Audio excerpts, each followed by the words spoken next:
So you recently sent a letter to the Norwegian king, King Harald V, and you chose to do that after hearing the report that the Ministry of Foreign Affairs in Norway advised against him sending a letter of condolences to Israel after October 7th. What was your reaction to that report, and why did you choose to go directly to the king? Well, to be honest, I was quite shocked from the declaration of the foreign ministry. It is heartbreaking for us Israelis to hear such thing, because that might be interpreted as sort of justifying such horrific act as the massacre of the 7th of October. Now you need to understand, we are still recovering, and we're still devastated from those horrendous actions. These were crimes against humanity that were committed by Hamas. We're talking about murdering children and gang raping women, beheading people, abusing corpse, cutting an unborn baby out of its mother's womb, and cutting his head off, and only then shooting the mother.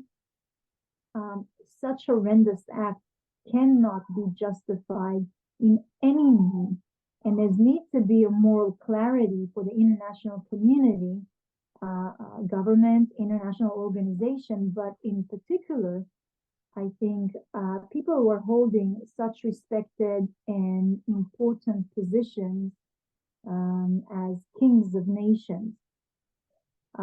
It is important because kings of nations are holding a very important cultural and religious position in guarding the heritage and the history of that people. So I believe that King Harald have a deep understanding on what it means to safeguard your culture, your religion, your background, your traditions. And for us Israelis, as the Jewish people who are here in this land for thousands of years, where we know, that this conflict is a conflict. It's not a territorial conflict. It's a religious and a cultural conflict. This war. It's not a territorial war, but it's a war on our identity, on our safety, on our future here, whether we'll be able to live here and raise our children here safely. And why are we attacked? Because we're Jews. Because we hold this tradition and this history and this religion. That's the only reason why we are targeted. And if anyone should really understand how important it is to keep those traditions and the history, and how important it is for us, I believe that it is King Harald. And that's why it was important for me to send him that letter.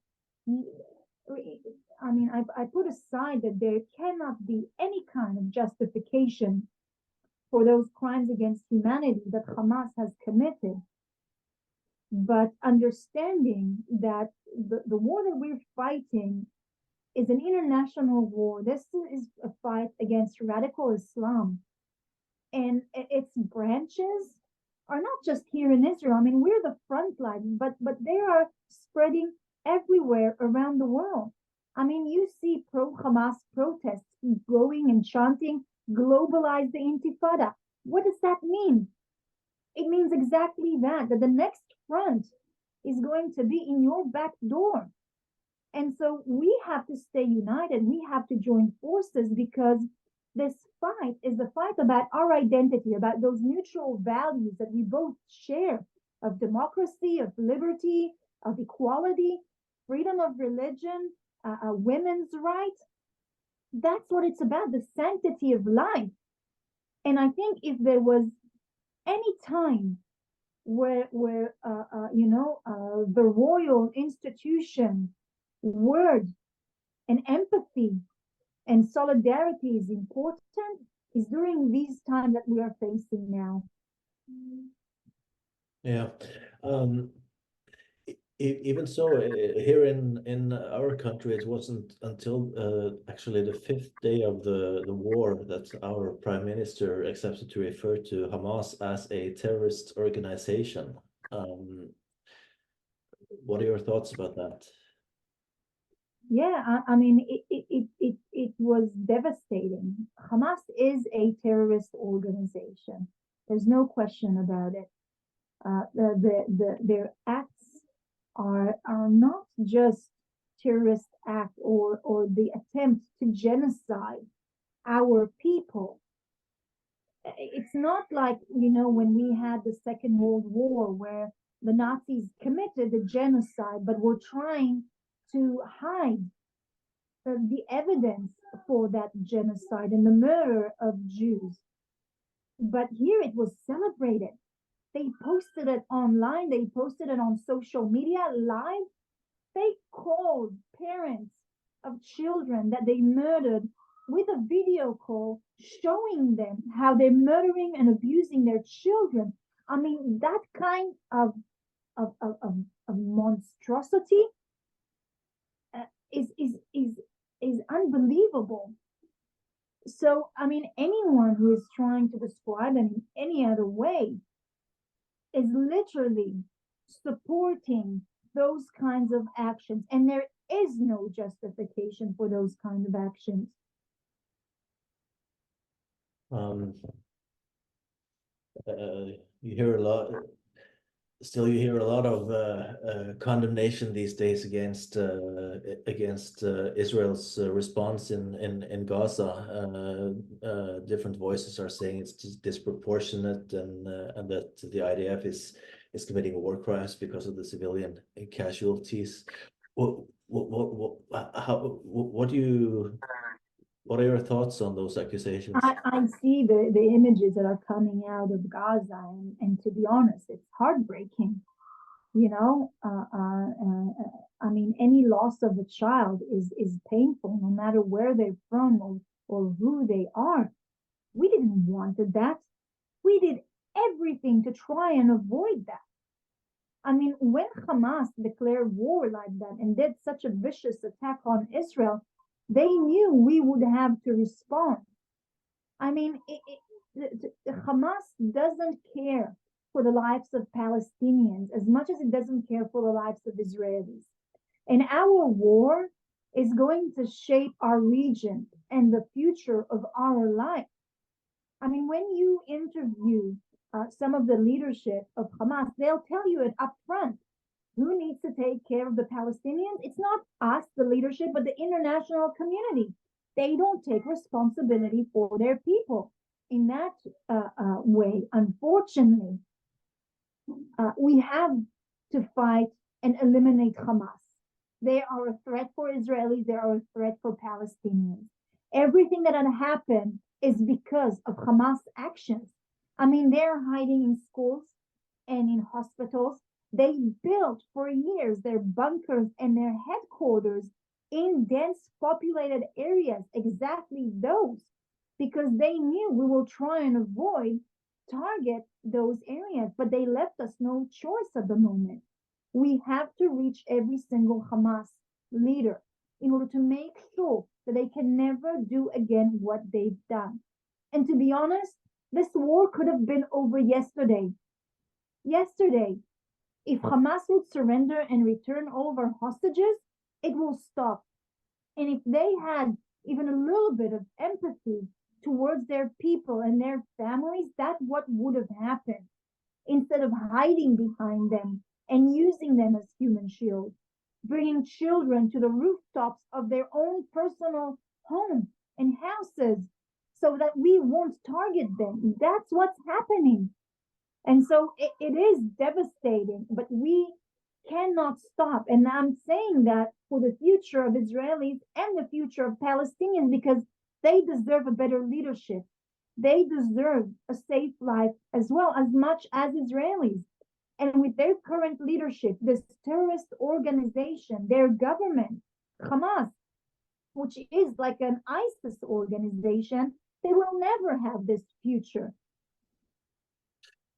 As I understand it, you yourself have a background as a soldier during the Second Intifada, which I'm sure must have made quite an impact. The experiences from that period of time. What would you say? How would you say that has shaped your views on Israel's policy on security? Wow, immensely. I was a combat soldier in the border guards in 2002. It was very difficult scenes. These are scenes that almost every week, almost every day, there were suicide bombers who would target buses and schools and bars and restaurants and populated area.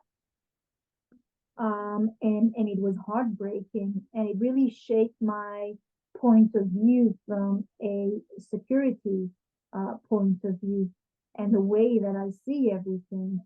And I think that Israel is unique in this way, where us, the females, the women, take a very important role in defending our countries and our children as well. We know what it takes to defend our families.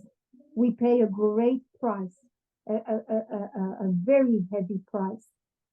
And we know when our morals and when our values is to put the life of our families in front of our eyes and do everything to protect them. This is how we work, and we see incredible women, even now, driving and fighting in tanks and in the front and in different brigades and in different units, including special units. And, we, as equal to our male partners in combat, we fight together, shoulder to shoulder. This situation, it will determine the future of all of us. And so we all are taking part in it.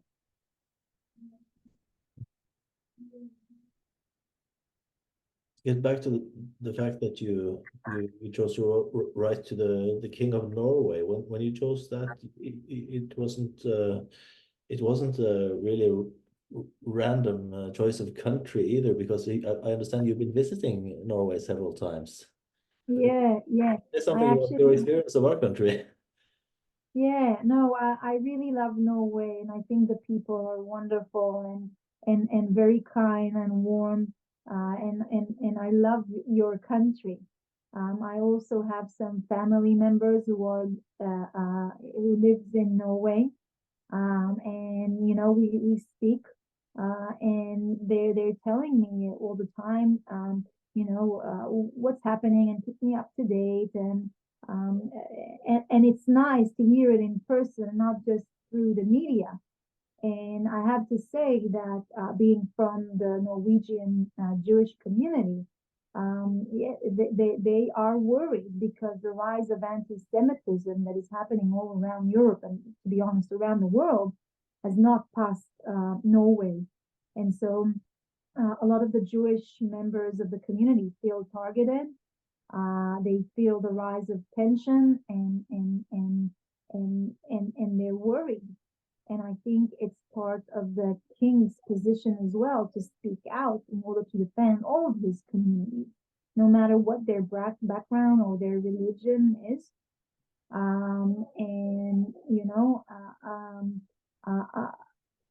It's not easy.